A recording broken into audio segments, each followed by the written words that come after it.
देखना, ये ले ले। अच्छा है।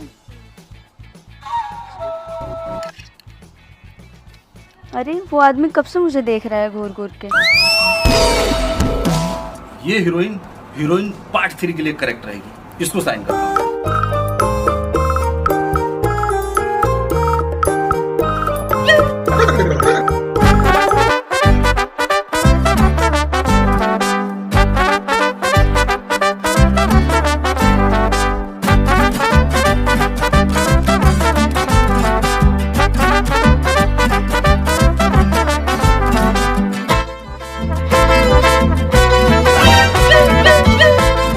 ये तो अपने हीरोइन पार्ट 3 के लिए जबरदस्त हीरोइन रहेगी, इसको साइन करता हूँ मैं। ओ मैडम जी,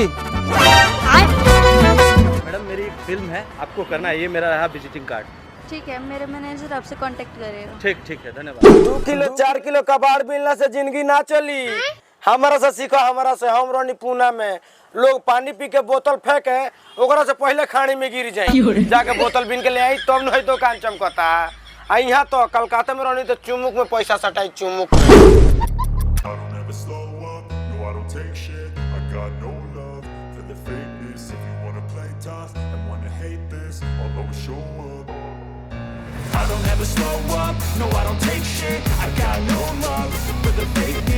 लगा था डायरेक्टर साहब के ये भंगार की दुकान हो।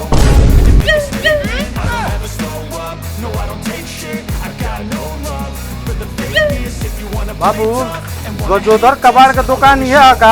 हम नहीं जाना। डायरेक्टर साहब है ना, यही मोबाइल में हीरोइन के फोटो दिखाओ तनी, एक नंबर हीरोइन ले बनी जो है क्या? मुझे तो प्रेम देख लीला। हीरोइन का कौन हीरोइन? कोई सुनक पर सोरिया रे नहीं, वो तो हम मन में ना करो।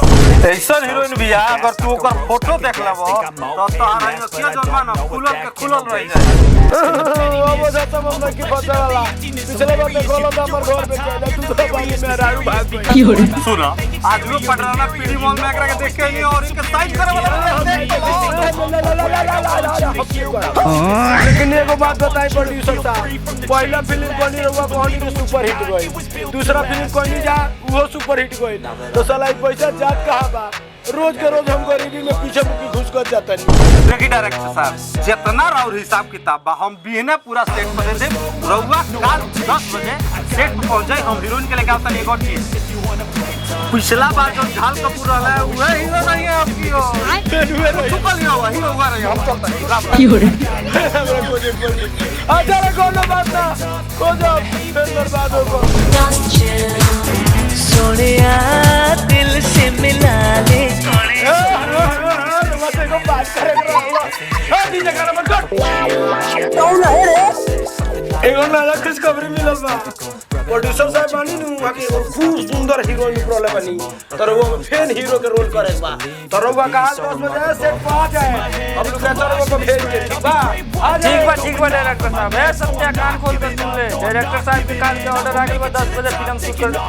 डायरेक्टर साहब ये बता दी कहां बा? ठीक बा।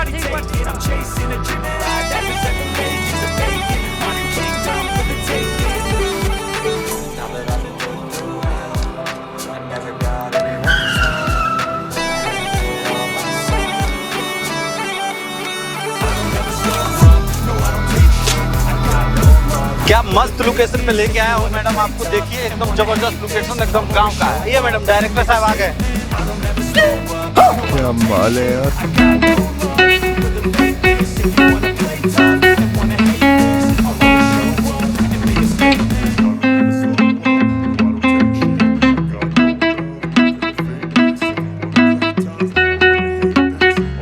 बाप रे बाप, जेगो प्रोड्यूसर देखलर ने मोबाइल में ओकरा से तो टॉप हीरोइन भी है।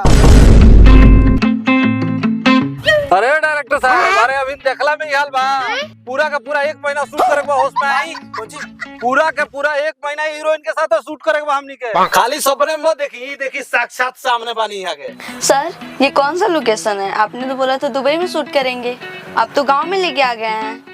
यहाँ पे तो हम शूट बिल्कुल ही नहीं करेंगे। अरे नहीं मैडम, ये बहुत अच्छा लोकेशन है। अरे डायरेक्टर साहब समझा क्यों नहीं रहे? हटाओ ने समझावे के ढंग ने कल चलो बड़ा समझावे। मैडम हमरा ई विनती बाटी फिल्म के मत छोड़ी, फिल्म ही रहुआ कोली ना तो हम बर्बाद हो जाए। वो प्रोड्यूसर के बात मत मानी, हमरा में विश्वास रखी, बिहने बढ़िया लोकेशन पर हुआ हम ले चले। सर इधर आइए। सर अगर आपको फिल्म शूट कराना है तो आप दुबई में कराइए, मैं यहाँ तो बिल्कुल ही नहीं करूँगी, दुबई में करूँगी। आप चिंता ना करिए, मैं 1 हफ्ते का टाइम दे दीजिए मैडम, ये फिल्म पक्का दुबई में शूट होगा, मैं गारंटी देता हूँ। क्या डायरेक्टर साहब?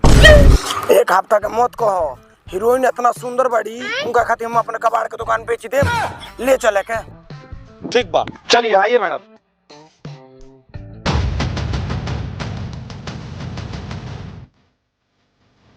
क्या काटूं सा मेरे घर छोटे छोटे बच्चा। देखिए डायरेक्टर साहब, मैडम पैसे की कमी नहीं है मेरे पास, ठीक है। हम लोग अगला भी फिल्म करेंगे ना, इस बार तो मैं आप लोग को बैंकॉक ले जाऊंगा, बैंकॉक।